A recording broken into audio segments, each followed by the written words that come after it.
sensors. Now both of them have dual camera setups, like I said, on the back. All 12 megapixel sensors, so two 12 megapixel sensors, two 12 megapixel sensors. The main difference is that the iPhone 8 Plus has a telephoto lens here. The iPhone 12 has an ultra wide sensor. So determine which one you like and then kind of go from there. And a very important thing to keep in mind is that both of them can do 4K at 60 on the back camera, which is a really cool thing. But the front cameras, I think, is where the bigger differences are. If you don't really care or know about the telephoto versus ultra wide sensor, then I guess whatever. But in terms of the front camera, you can only do 1080p at 30 on the front camera of the iPhone 8 Plus, where you can do 4K at 60 on the iPhone 12. And me personally, I use my front camera way more than I use my back camera whenever I make Snapchats or videos or whatever, TikToks. I never post TikToks, but the front camera is something I do all the time. I'd rather have a better front camera than a better back camera marginally. Now with the iPhone 8 Plus, you still have a lot of features for the most part. You still have that telephoto lens, which makes you zoom in a lot into a photo if you want it.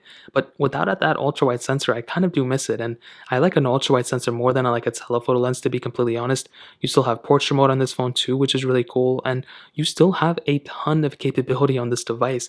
But I feel like I said before, the biggest area that this phone kind of falls flat in would definitely be that front camera. I feel like Apple, this phone came out in 2017, so it's totally okay. Like, they can't go back in time. And this was a really good camera for 2017.